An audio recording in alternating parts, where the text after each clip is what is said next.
स्वागत है आपका आई टुडे न्यूज में। इंडी में ऑल इंडिया मजलिस ए इत्तेहादुल मुस्लिमीन AIMIM पार्टी का भव्य सदस्यता ग्रहण एवं नवनियुक्त पदाधिकारियों का पद ग्रहण समारोह बड़े उत्साह के साथ आयोजित किया गया। इस कार्यक्रम में AIMIM के जिला अध्यक्ष अल्लाह बख्श बीजापुर मुख्य अतिथि के रूप में उपस्थित रहे। उन्होंने इंडी तालुका के नवनियुक्त तालुका अध्यक्ष सगीर मुल्ला का सम्मान किया और उन्हें बधाई देते हुए कहा कि पार्टी को मजबूत बनाने के लिए सभी कार्यकर्ताओं को यूनिटी और डेडिकेशन के साथ काम करना होगा। अपने संबोधन में जिला अध्यक्ष ने कहा कि AIMIM party grass roots level पर जनता की आवाज उठाने के लिए प्रतिबद्ध है और आने वाले समय में इंडी तालुका में संगठन को और मजबूत किया जाएगा। इस मौके पर JDS और कांग्रेस पार्टी को छोड़कर कई कार्यकर्ताओं ने AIMIM पार्टी की सदस्यता ग्रहण की। नए सदस्यों का पार्टी में स्वागत किया गया और उन्हें पार्टी के सिद्धांतों पर कार्य करने का आह्वान किया गया। कार्यक्रम में कई गणमान्य नागरिक, स्थानीय नेता और पार्टी कार्यकर्ता बड़ी संख्या में मौजूद रहे। पूरा माहौल जोश और उत्साह से भरा हुआ था। माफ करो भाई, थोड़ा क्या होगा तो अभी सब जना का ये करना, सम्मान करना, वो करना, बोले थोड़ा बात करना, उनके नामा लेना, इनके नामा लेना, थोड़ा लेट होते बोल को डायरेक्ट जो है बातचीत हुई।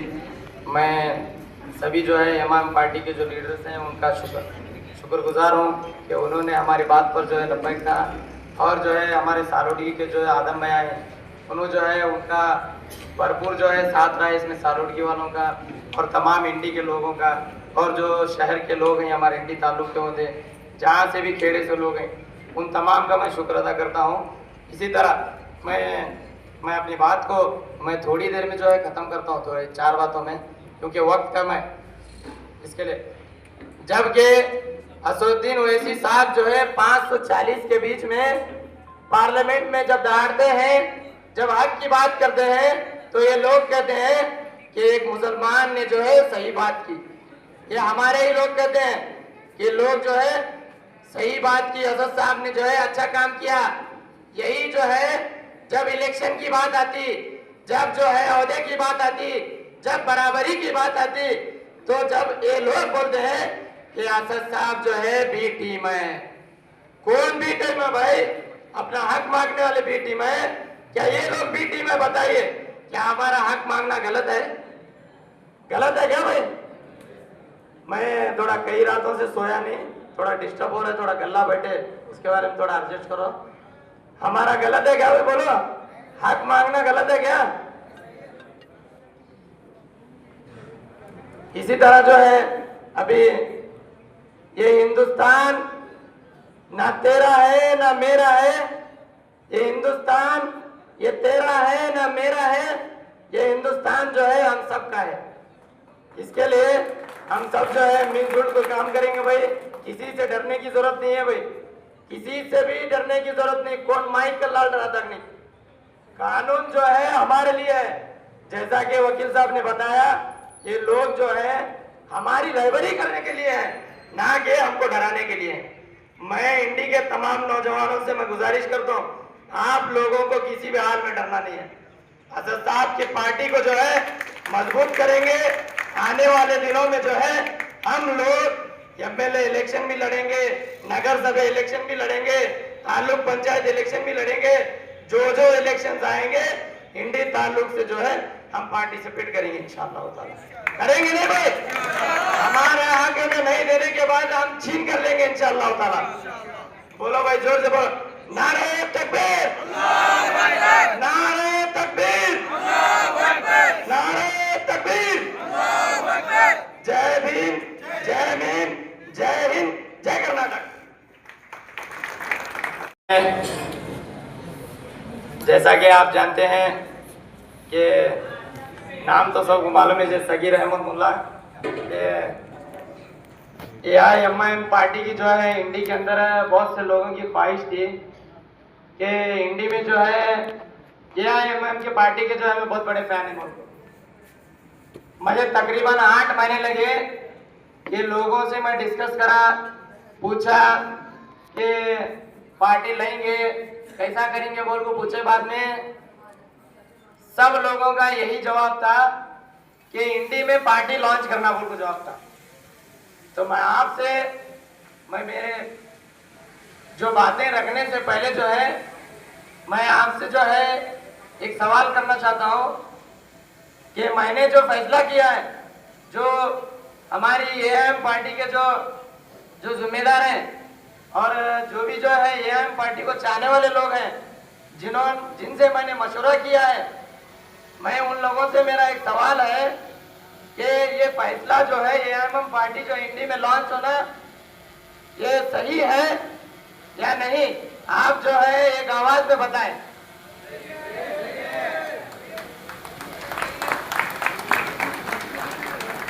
एमआईएम पार्टी का ओहदा लेना है कि नहीं लेना? हमारे सदर साहब की भी यही ख्वाहिश थी कि सगीर मुल्ला जो है फ्रंट को आ रहे थे, उनकी टीम नजर नहीं आ रही थी बोल को। इंडी से जो है बहुत से लोग फोन लगाए उनको कि उनके पास टीम नहीं, उनके पास लोग नहीं, लोग यहाँ पर उनके फॉलोअर्स नहीं। मैं कहना चाहता हूँ ये सगीर का कमाल नहीं है, ये कमाल तो एमआईएम पार्टी का है। और इस पार्टी को जो है जो संविधान के दायरे में लेकर चलने वाले हैं, जो संविधान लिखे हैं बाबा साहेब अम्बेडकर साहब, जिस संविधान को लिखा गया है, उन्होंने जो संविधान लिखा है हमारे हक में लिखा है। जो भी पिछड़ी जात के लोग हैं, अल्पसंख्यक के लोग हैं, सब लोग को जो है जिन पर जुल्म नहीं होना चाहिए, ऐसा संविधान जो है बाबा साहब अम्बेडकर ने बनाया। तो मुझे क्यों हक नहीं कि मैं जो ओहदा लेना करूं ना लो? कौन लोग हैं जो मेरा फैसला करेंगे? मेरा और आपका फैसला करने वाले लोग ये कौन है? आप बताइए मुझे कि सगीर के पास जो है ये नहीं है, वो नहीं है। अरे भाई पार्टी है भाई, असद साहब भाई, संविधान हक देता है, मजे देता है, एमएलए बनने का हक आपको देता है। आप मेंबर बनिए, आप जो है प्रेसिडेंट बनिए, आप जो है जिला पंचायत में लड़िए, तालुक पंचायत में लड़िए, आपका हक है। मेरा और आपका जो है ये लोग मांगने से हक नहीं देते, ये लोग को छीनना पड़ता है। जो काम असदुद्दीन ओवैसी साहब जो है सदन में 540 के बीच में जब लड़ते हैं तो ये लोग कहते हैं असद साहब ने जो है हमारे हक में काम किया। सदन में होते हैं और सदन में जब फैसले होते हैं वहां हमारी आवाज उठाने वाला कोई नहीं होता, तो सबसे बड़ी हमारे लिए शर्म की बात है। जब वक्फ अमेंडमेंट बिल पास हो रहे, हिजाब का बिल पास हो रहा था, तो वहां हिजाब के बिल के पास के टाइम सदन में हमारे 13 एमपी मुस्लिम एमपी थे, लेकिन 13 एमपी रहने के बावजूद भी मुखालिफत में सिर्फ 3 वोट पड़े। 3 कितने? 545 में 3 वोट पड़े। एक असद साहब का, एक बदरुद्दीन अजमल साहब का, एक केरला के एमपी मुसलमान है, उनका 3 वोट पड़े। लेकिन बाकी किसी में इतनी हिम्मत नहीं रही कि उस बिल की मुखालिफत में खड़े रहे। अगर मुस्लिम का एमपी होता, अब बाकी के जितने एमपी थे वो एसपी के थे, कांग्रेस के थे, अब वो उन लोगों की जबान को ताला लगाए कि वो उनकी मुखालिफत में आवाज नहीं उठाते। इसीलिए आने वाले दिनों में हम लोगों को चाहिए कि मैं और आप मिलकर एक अच्छी सियासती मैदान में हम लोग चलेंगे इंशाअल्लाह अज़ीम। आज का जो माहौल देखा मैंने, माशाअल्लाह इतनी ताकत के साथ आप लोग यहाँ आए। आज यहाँ के एमएलए साहब की नींद पूरी हराम हो जाएगी इंशाअल्लाह। आज वो सो नहीं पाएंगे, आज वो सो नहीं पाएंगे और कल से ही अपने बावड़ बिल्ले को तैयार करके भेजेंगे कि सगीर को कुछ तो समझा लो, सगीर के साथियों को कुछ तो समझा लो, और उसके जितने भी बाजू वाले हैं उन लोगों को कुछ तो समझा लो। ये बावड़ बिल्लों का काम वो लोग करेंगे आके। मैं बिला झिझक आपको ये वार्निंग देता हूं कि आप किसी से डरने का नहीं, हिम्मत से काम करिए इंशाअल्लाह अज़ीम।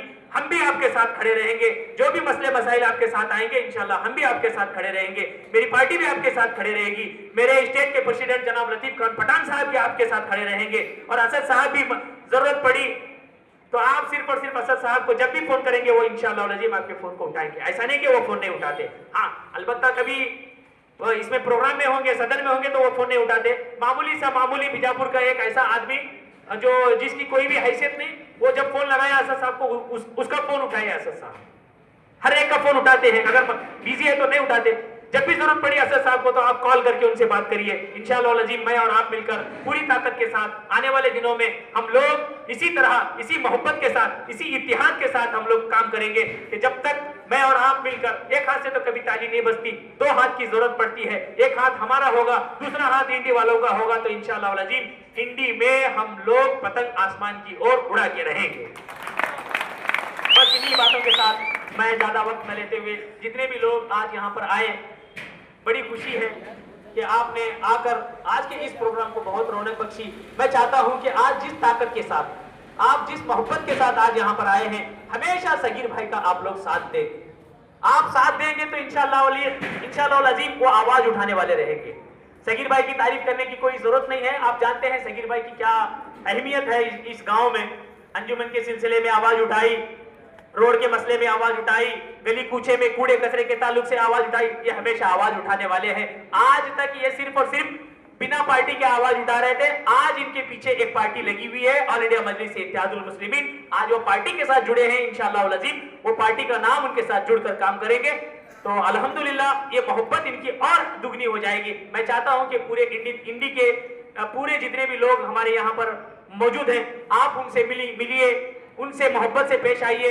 मुसलमान सबसे पहले पेश करके उसके बाद हमारे जो गैर मुस्लिम भाई जो लोग हैं, जैसे दलित हैं, हमारे चौहान साहब हैं, इन लोगों के साथ आपका ताल्लुक अच्छा हो। हमारे चाचा शुरू में बात कर रहे थे कि मुसलमानों से हम लोग सियासत करना नामुनासिब की बात है। हमारे हिंदू भाई भी हमसे जुड़ने का हमारा अखलाक पेश करें कि हमारे साथ वो जुड़ जाएं, पार्टी में काम करेंगे। इंशाल्लाह ऐसा काम करेंगे कि एक हमारे असद साहब की ताकत को मजबूत करके है। हमारे जहन में ये बात डाली जाती है कि हम कोई भी आवाज उठाता है, अगर एमआईएम का आदमी, अब इतने लोग यहाँ पर बैठे हैं, कल से आपके दिमाग में एक गोली मारी जाएगी। यहाँ के लीडर जो है कांग्रेस के, कुछ दल्ले हैं कांग्रेस के, वो हम लोगों के जहन में ये बात छोड़ते हैं। क्या छोड़ते हैं? एमआईएम बीजेपी की बी टीम है, एमआईएम बीजेपी की बी टीम है। अरे पगले, मैं उनसे सवाल करना चाहता हूँ, अरे तुझको पेशाब बैठने का तरीका तक नहीं मालूम, तो हम लोगों को बताता है कि एमआईएम बीजेपी की बी टीम है। इसके लिए मैं आपके सामने, मेरे असद साहब ने क्या बात कही वो आपके सामने मैं बात रखूं कि जब बीजेपी की बी टीम के ताल्लुक से असद साहब के सामने ये बात रखी गई, असद साहब ने ऐलान किया, क्या कहा? हम लोग सबसे ज्यादा अगर अजीब उस शान घर किसको मानते हैं? काबातुल्लाह को हमारा घर मानते हैं। और उसके बाद अगर कोई हमारे लिए मुअत्तबर जगह है तो वो जगह मेरे और आपके आका हजरत मोहम्मद मुस्तफा सल्लल्लाहु अलैहि वसल्लम की जगह है, जो मदीना मुनव्वरा है, मुबारका हुजूर सल्लल्लाहु अलैहि वसल्लम का रोज़े अक़दस है। जब हुजूर सल्लल्लाहु अलैहि वसल्लम की बात आई तो बैरशन असदुद्दीन ओवैसी साहब ने कहा कि बीजेपी की बी टीम, उनको प्रेस वालों ने सवाल किया कि तुम बीजेपी की बी टीम हो, तो सडनली असद साहब ने उसके हाथ को पकड़ा। अभी यहाँ मैं प्लेन बुक करता हूं, आप मेरे साथ चलिए। कहा? मदीना मुनव्वरा, हुजूर की बारगाह में जाकर हम लोग खड़े होंगे। खड़े होकर मैं कहूंगा कि अगर मैं बीजेपी की बी टीम हूं तो अल्लाह ताला मुझे यही गारक कर दे, अगर नहीं हूं तो तुम ये मुझ पर इल्जाम लगा रहे हैं, इससे मुंह फेरना पड़ेगा। हमारे लिए सबसे बड़ी बात है ये। हमारे मेरे कायद ने ये कहा, क्या कहा? कि अगर मैं बीजेपी की बी टीम हूं तो मुझे हला को बर्बाद कर दे वहां पर, अगर नहीं है तो तू तेरा मुंह काला कर ले। ये हम चुनकर आते हैं, हैदराबाद से चुनकर आते हैं। असद साहब को वोट देने वाले तेलंगाना वाले हैं। हमने कभी वोट दिया उनको? नहीं दिया। लेकिन सदन में जब आवाज उठती है असद साहब की, असद साहब के जबान से कभी ये अल्फाज नहीं निकले कि मेरे तेलंगाना के मुसलमानों की हिफाजत की जाए, मेरे तेलंगाना के मुसलमानों के हिजाब को बचाया जाए, मेरे तेलंगाना के मुसलमानों को रिजर्वेशन दिया जाए, मेरे तेलंगाना के मुसलमानों के बीपीएल के केसों से उनको बरी किया जाए, मेरे तेलंगाना में रहने वालों के फलाह बहबूदी के काम किए जाए। हो सकता था कि असद साहब ये आवाज उठा सकते, लेकिन नहीं मेरे दोस्तों, हमने कभी उनको वोट नहीं दिया, हमने कभी उनकी आवाज को सुना नहीं, हमने कभी उनके साथ कभी हाथ नहीं बिठाया। लेकिन असद साहब की चाहत पर हम कुर्बान जाएं, हमारी जान कुर्बान हो जाए। वो तेलंगाना से आकर भी पूरे हिंदुस्तान के मुसलमानों की, पूरे हिंदुस्तान के दलितों की, पूरे हिंदुस्तान के पिछड़े जातों की अगर कोई आवाज सदन में उठाने वाला है तो वो वाहिद शख्स है जो असदुद्दीन ओवैसी के नाम से जाना जाता है। वो वाहिद। अब पार्टी लोग की हुकूमत को ललकारना पड़ेगा, हम लोगों की हुकूमत को बनाना पड़ेगा। आज देखिए यहाँ पर कम से कम अब एक हमारे लिए सोचने वाली बात यह है कि 6 ऐसे कॉन्स्टिट्यूशन हमारे यहाँ के एमएलए हैं जो पाटिल के नाम से जाने जाते हैं। 6 पाटिल मिलाकर एक हमारे मुस्लिम एमएलए को चुनने की ताकत उनकी औकात में नहीं है। कितनी शर्म की बात हमारे लिए। एक हमारा बीजापुर से एक एमएलए कैंडिडेट खड़ता है हमीद मुशर्रफ, जो कांग्रेस से टिकट दिया जाता है उसको। पूरे 6 कॉन्स्टिट्यूशन में हम मुसलमान तमाम पूरे लोग ताकत लगाकर इन लोगों को चुनकर 6 एमएलए देते हैं, और ये 6 एमएलए मिलाकर एक हमारे मुस्लिम एमएलए को बनाने की इनमें औकात नहीं है। तो इन लोगों के साथ क्या हम लोगों की जरूरत है? आज हम लोगों को हमारा खुद का एक इख्तियार बनाना है। हम लोग खुद इख्तियार पर आएंगे, हमारा खुद की पार्टी बनेगी। खुद अब देखिए आप, ये मौका मुझे भी इस पार्टी में मिला है। अच्छे को बात करने के लिए कांग्रेस पार्टी में मौका नहीं मिलता, लेकिन एमआईएम एक ऐसी पार्टी है, ये नौजवानों को उजागर करती है, नौजवानों को ताकत देती है, नौजवानों को बोलने का हक दिलाती है, नौजवानों को आवाज उठाने की ताकत देती है। किसी के अगर सामने वाले किसी के हक में गलत फैसला करते हैं तो उसकी आवाज अगर कोई मुखालिफत करने वाला कोई ताकतवर बनता है तो वो एमआईएम वाला बनता है, बाकी किसी में वो ताकत नहीं रहती।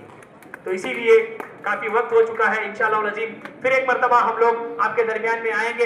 ऐसे ही नहीं आएंगे बल्कि इस मर्तबा आने वाले दिनों में इंशाअल्लाह हम आसिफ साहब को यहाँ बुलाएंगे, अकबर साहब को यहाँ लाएंगे, इंशाअल्लाह अज़ीम। यहाँ की जो गढ़ है उस गढ़ को हम उखाड़ फेंकने का काम हम जरूर करेंगे।